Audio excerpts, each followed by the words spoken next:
lewe of engele of magte of teenswoordige of toekomstige dinge of kragte of hoogte of diepte of enigiets anders in die skepping kan ons van die liefde van God skei nie. Die liefde wat daar is in Christus Jesus, ons Here. En dis hierdie Here wat vir jou so lief het, dat niks kan skei, wat vanmôre vir jou hier verwelkom.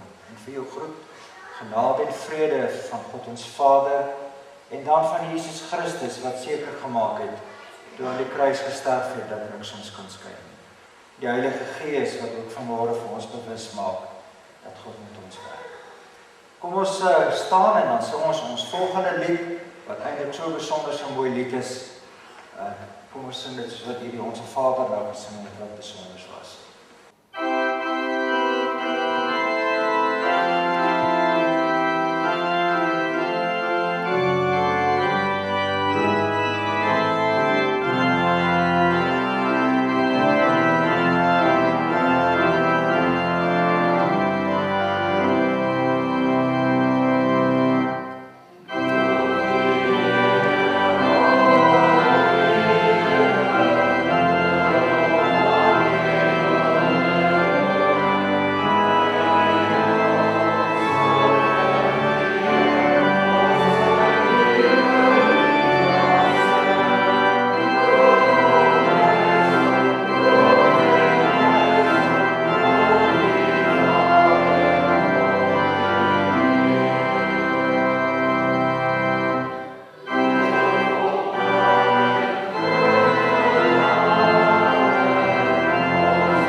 Dis lekker as mense die Here dit so begin en broers en susters, dis regtig lekker. Dis lekker, dit doen my siel sommer goed om so saam met u te sing. As jy nou so na die prente kyk, wil ek vra, wat is die enkel grootste ding wat jy onthou of raak sien van die prente? As jy nou in een woord dit kan opsom in jou eie kop. Wat is die heel eerste prent wat ons gekry het? Ons het gesê, en jy moet dit vir as jy oë toemaak, moet jy die prent sien, want ons wil hê aan die einde van die jaar, moet jy die groot prent kan volg. Dit is God roep vir hom 'n volk by mekaar. En onthou julle nou op Stropolis die volk was. En hoe moeilik dit was vir arme Abraham en Moses om die mense te kry. Daar kry 'n mens al iets van God se sagte hart. Dan die tweede prent sê julle nou onthou, dis wanneer hy die volk uit die ballingskap uitgevat het. Moses wat hy toe nou teruggestuur het en gesê het, van sê vir die mense, God van Abraham stuur my. Dan moet dit moeilik vir daai volk moes gewees het. Nou, hulle het daar gesit en hier kom 'n ou en sê, hoor jy, die God stuur, hy moet julle, hoe moeilik dit is gewees het. En toe kom ons toe klaar hulle. Toe hulle in Egipte was, daar by die piramide, sien hoe brein is dit toe klaar oor alles. En toe sê God, maar ek sal maar vir julle rigters gee. Nee, en rigters is maar leiers wat hy vir hulle identifiseer en gee. Toe gee hy vir hulle rigters. Om te wat? Om hulle te rig. Om hulle te help. Hou julle die rigters wat ons so gesê het, dit is daai kragman, Samson, en Gideon wat bang was, die twee uiterstes, die een Gideon wat so bang was, hy weggekruip en die Here het hom daar uit die hut uit gaan uithaal en vir hom sê, maar jy is 'n rigter, jy moet, toe sê nie, maar ek wil baie mense om oorlog mee te maak, toe sê die Here, nie verstaan nie, jy gaan nie baie mense kry nie, jy gaan min mense kry, dit uit 300 later, waarmee jy gaan oorlog maak. Samson daarteen, wat hierdie kragreus was, wat die leeu geskeer het, wat die kakebeen gevat het en die ouens doodgeslaan het. Toe kom ons by die rigters, en toe het ons mekaar mooi gesê, die rigters, rit is 'n oorgangsfiguur van die rigters. Maar in 'n geval is die volk weer ontevrede. So menslik. Toe sê hulle, nee, maar jy verstaan nie, Here, ons wil 'n koning hê. Ons wil 'n koning hê, want al die ander volke om ons het konings. Hoekom kan ons nie ook 'n koning kry nie? En toe gee die Here nou vir hulle koning. Eers was dit nou Saul, en nou vanmôre is dit nou Dawid. En dan gaan ons oor na die volgende prent toe later, en dis die prent waar julle nou kan sien, daar's net 2 ouetjies die kant en 10 ouetjies die kant, dis wanneer die ryk toe nou skeer. So kry in jou gedagtes nou die storie. Hoekom is die storie belangrik? Want die storie is ons storie. Ons kom hier vandaan af. Ons kom van Abraham af. En hierdie goed wat hier gebeur, Here, ons is nie tevrede met dit wat ons het. Gee vir my iets anders. Dit is deel van die storie van mense. Deel van God se barmhartigheid en sy genade wat sê, ek hoor wat jy vir my vra en ek gaan jou help. So deur die Bybel is die storie van God wat bemoeienis maak met mense en met mense op pad stap.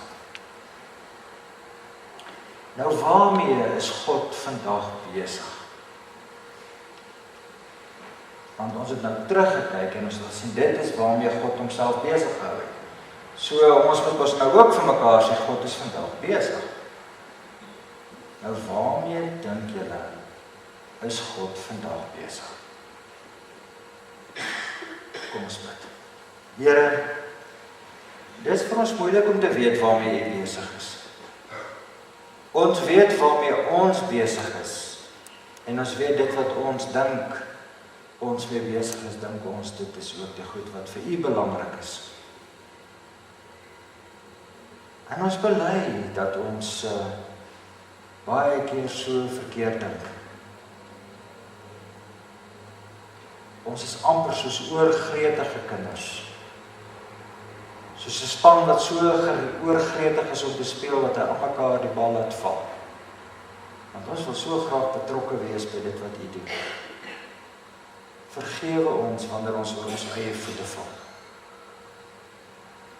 Vergewe ons as ons dink dat die redding van die wêreld van ons afval. Die paar Bybels wat ons versprei, die paar gesprekke wat ons het, die bietjie geld wat ons gee, vergewe ons as ons arrogant raak daarmee. Dankie dat U ons vanmôre net weer help om ons plek in die genade troon van God te besef en te beleef. Amen. Ek gaan vanmôre aangaan met die koning, so ek gaan aangaan met 1 Samuel 16, so dit kan jy vir my op die skerm sit. Nou, broers en susters, dit is 'n baie interessante teks. En u moet mooi saam met my die teks lees, want ek is hoekom ek my tema geformuleer het. Ons verstaan, en ons moet bely dat ons verstaan dat ons nie verstaan nie. Ons kan nie God verstaan nie. Samuel salf 'n ander koning. Die Here het vir Samuel gesê, hoe lank gaan jy nog oor Saul treur nadat ek hom as koning oor Israel verwerp het?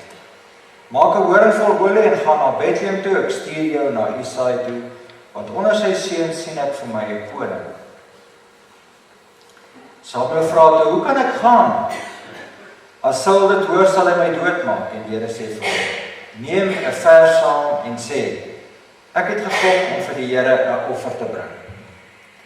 Nooi dan vir Isaai na die offer toe. Ek sal jou meedeel wat jy moet doen. Salf vir my die een wat ek jou sal beveel. Samuel het gedoen wat die Here gesê het.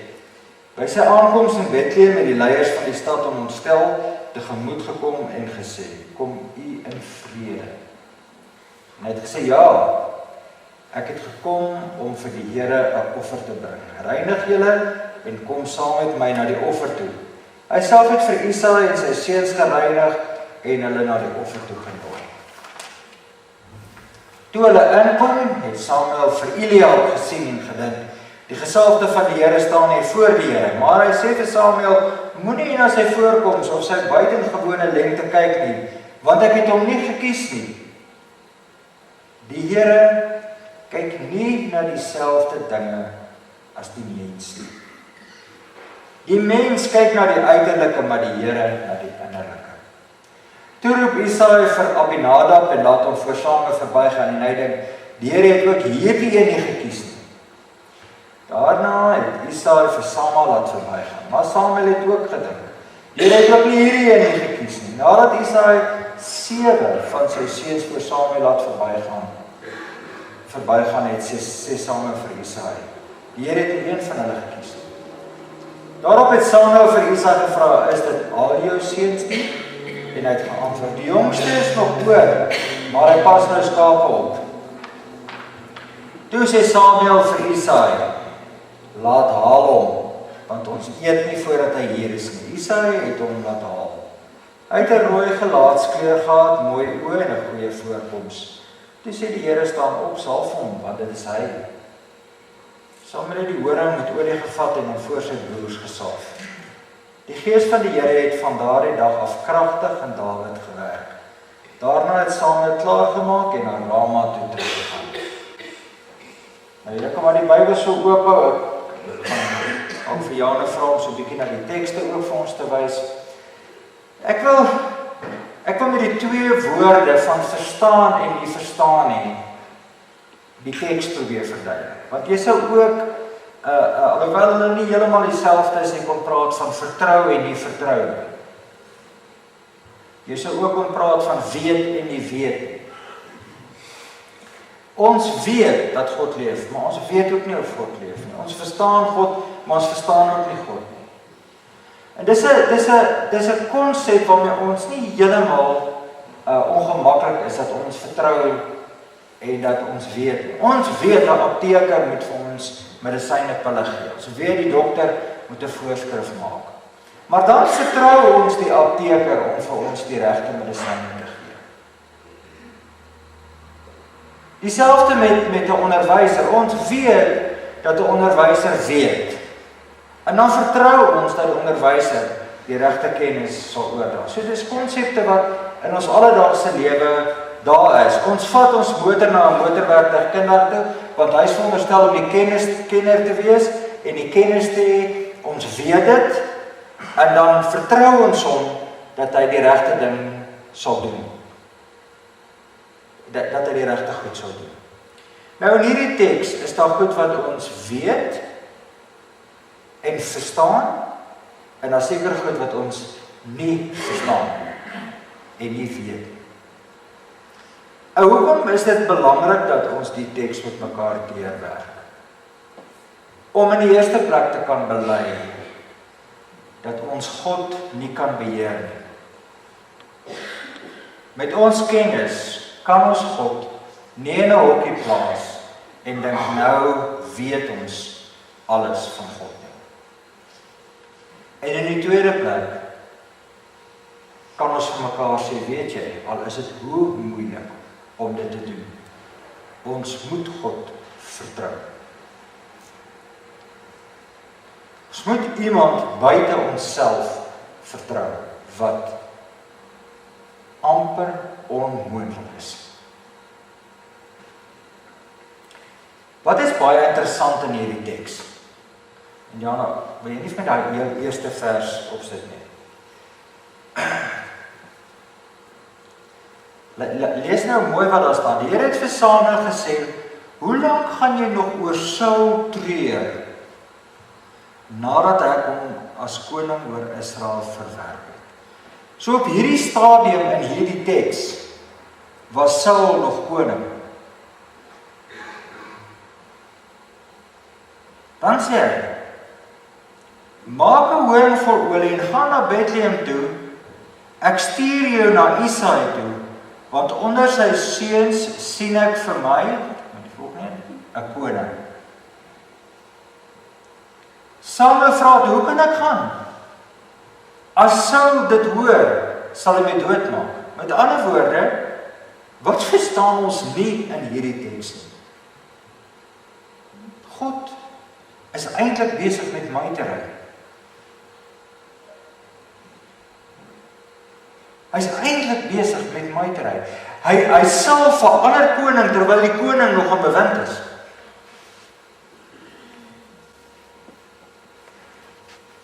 Kan ons dit verstaan? Ek verstaan dit nie. Dis nie my verwysingsraamwerk dat God dit sal doen nie. Hoe kan jy een koning hê, en dan kom God, en dan terwyl daai koning nog aan bewind is, dan het hy hom verwerp, en dan salf hy 'n ander koning. Dan is hy besig om met 'n ander koning te stap. Dan kan jy nou verder gaan wat baie interessant is. Dan sê hy vir hom, hy sê, maar Here, ek kan mos nie dit doen nie. As Saul dit hoor, sal hy my doodmaak. Hoor wat sê die Here dan vir hom? Job. Hy sê, en die Here sê vir hom, neem 'n vers saam en sê, ek het gekom om vir die Here 'n offer te bring. Job. Die Here sê vir Samuel, gaan maak vir 'n ander koning, en dan sê hy, Here, hoe kan ek dit doen? Dan sê hy, man, Job, bring 'n kalf saam, en as jy die kalf saam gebring het, dan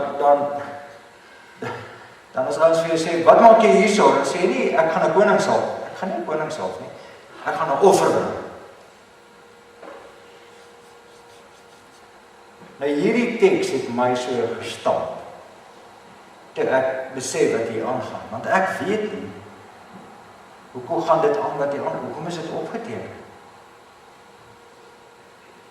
Wat is die boodskap wat hierin vir my opgeteken is?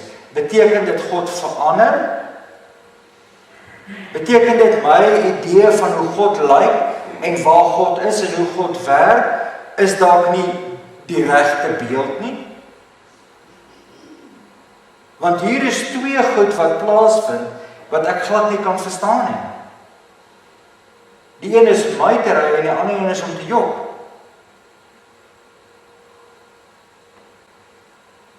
Wat verstaan ek in die teks? Ek kan maar afval, Johan, dankie. Wat verstaan ek in hierdie teks? Ek verstaan in hierdie teks dat God met mense, dat God deur mense met mense werk. Mos nou duidelik. Hy sê vir Samuel, nou gaan jy namens my en jy gaan dit doen. So God gebruik mense. Dit verstaan ek. Dis nie te moeilik nie. God sê vir Samuel, gaan so toe, doen so toe, maak so. En dan kom hy in en dan sê hy vir Samuel, dis nie daai een nie, dis nie daai een nie, dis nie daai een nie, dis daai een. So, wat verstaan ek uit hierdie teks uit? Ek verstaan uit hierdie teks uit, dat God deur mense met mense werk. Ek verstaan in hierdie teks dat daar sekere goed is wat gedoen is, en wat gebeur. Ek verstaan wat is 'n offer. Want 'n offer was iets wat ek gebring het om God mee te verheerlik. En daarom kan hy maklik vir hom sê, gaan na die mense toe en sê vir die mense, jy offer. Maak 'n offer vir God. Ek verstaan dat God mense ook kies vir bepaalde posisies. So as ek dus vanmôre na my teks kyk en ek sou vanmôre vir myself in my teks iets sou sê oor wat verstaan ek oor my lewe? As jy nou vanmôre 'n stukkie papier kon vat en 'n pen kon vat en sê, goed, ek het nou na die teks en ek verstaan hier so goed wat ek nie kan verstaan nie. Wat sou ek nou neergeskryf het? Wat verstaan jy van God? Wat sou jy neergeskryf? Ek dink die een ding wat ons almal sou neerskryf het, God gebruik ons. Ek verstaan dat ek 'n instrument is in God se plan. Ek verstaan dit. Ek verstaan, ek gaan dit weer sê, dat ek deur God gebruik word waar ek is. Maar dit is belangrik om dit te verstaan. Dis regtig verskriklik belangrik om dit te verstaan. Dat jy nie dink dat God juis net ander ouens gebruik en my nie gebruik nie. Dit moet jy verstaan. Wat verstaan ek nog nie in die teks nie? Ek verstaan nie dat God jok nie, ek verstaan nie dat God my trei het. Wat verstaan ek nog nie? Die ander interessante ding wat ek nie verstaan is, in die Ou Testament was die gebruik baie sterk, tradisionele gebruik. Ons leef nog ietsie daarvan was dat die oudste seun is alles. Sodra jy kinders het, wil jy eintlik verkieslik 'n seun hê, want 'n dogter trou en sy gaan weg. Jy wil eintlik 'n seun hê.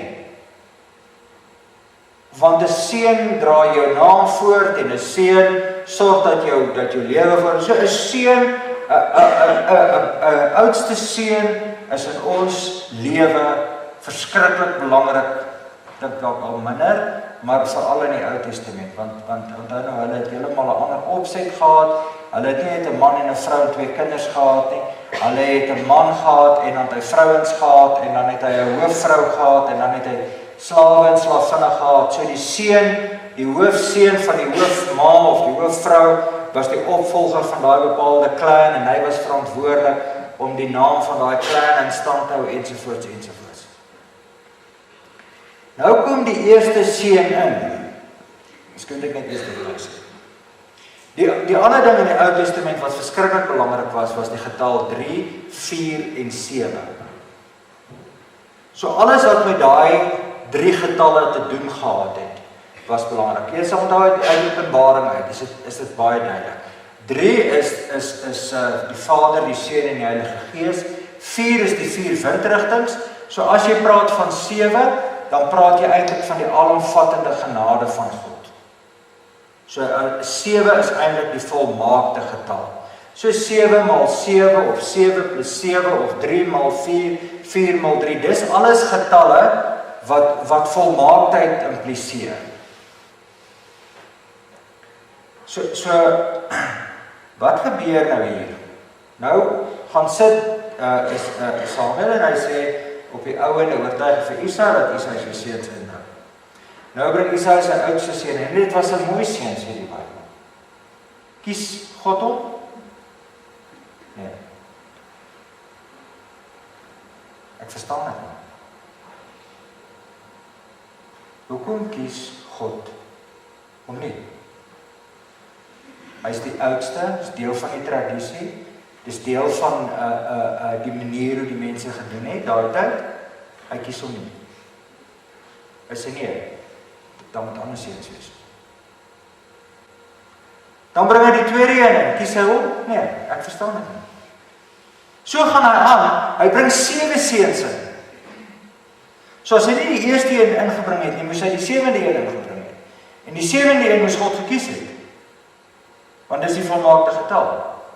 Kies hy hom? Nee, ek kies hom. Verstaan ek dit? Nee, ek verstaan dit nie. Wat gebeur dan? Dan sê die Here vir Samuel nee, dis nie die een wat ons sê nie. Hy sê, het jy nog gesê? Ja, sê ek het nog gesê. Sê, wat doen hy? Sê nee. En nou moet jy nie dink aan dit is nou, in ons taal sal jy nou sê, dis nou 'n argitek of 'n ingenieur of 'n CA wat in een of ander hoë gebou daar in die Middelstad werk en hy ry met 'n baie grand kar en hy bly in 'n baie. Dis 'n ouetjie wat skape oppas. Hy stink man. Hy stink, hy bly daar in die skape. Dis eintlik ook nie te slim nie, want hy moet die skape die hele dag oppas. Dis 'n vrotwerk. Niemand wil die skape oppas die hele dag nie. Dat tog nou nie breinchirurgie wees om skape op te pas. So jy kan ook nie so skerp wees nie. Jy loop nou maar die hele dag agter die skape aan en jy kyk na die skape. So dis eintlik 'n bietjie 'n gaga job. Dan sê sy, ja, sê ek het nog 'n ouetjie wat skape oppas. Sê okay. Gaan haal. Gaan haal en sê die Here vir hom. Dis die een. Dit is die 8ste seun wat geen sin maak. Dis die onverklaarbare van iemand wat skape oppas.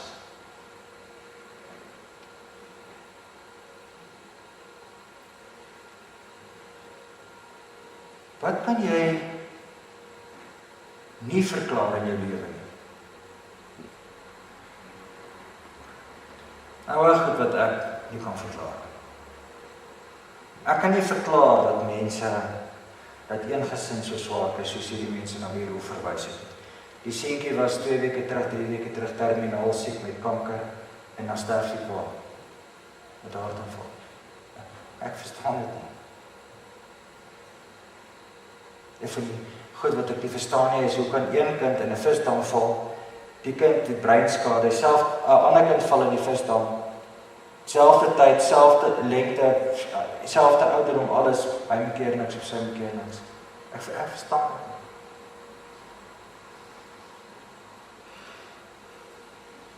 Hoekom ek aansoek doen vir goed in die lewe en ek het nie kry nie, want dit lyk dan vir my so reg. Ek verstaan nie hoekom ek dit nie kry nie.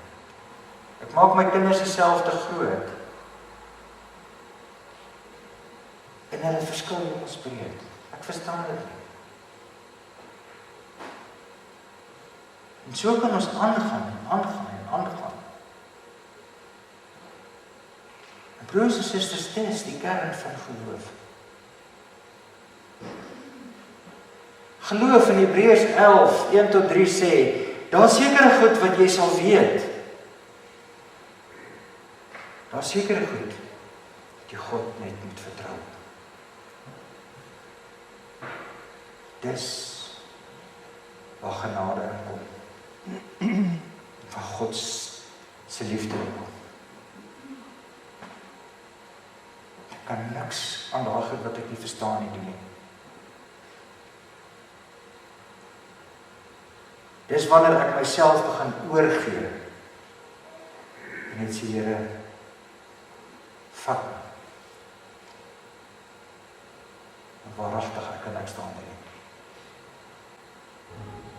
Hoe meer rasioneel ek probeer wees, hoe meer verklaarbaar ek probeer gee, hoe meer ek dan dink, kom ek en ek lees hierdie goed van God, wat my tot in my wese ontstel. Ek verstaan dit nie.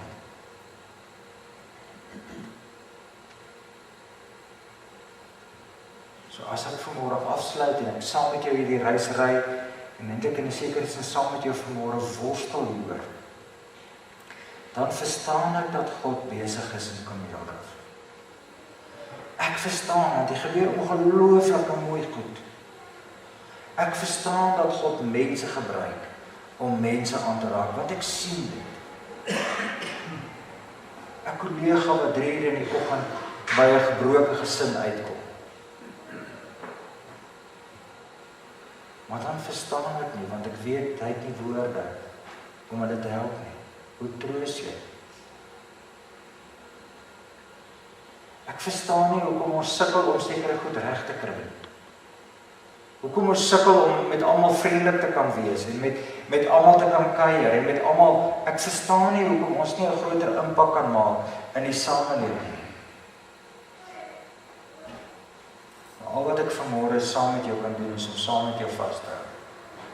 En saam met jou hande vas te hou, te sê Here, in die kortste gebed te bid, red ons, want ons verdruk. En dat jou geloof die boot sal wees, en die liefde van God die seile sal wees, en jy sal vertrou, dat die rigting waarin jy vaar, die rigting is waarin God wil hê jy moet vaar. Amen. Here, dankie dat ons vanmôre onsself bloedneus loop teen die muur van genade. Dankie dat ons nie hoef te weet, nie alles hoef te weet. Dankie dat ons weet ons kan vertrou en al weet ons ook, Here, dat dit U is wat vir ons die vertroue gee. Is U wat vir ons die geloof gee. Help ons om dit ontvang. Amen. Kom ons sluit af met ons lied.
Gaan leef hierdie week in die wete dat ons God kan vertrou.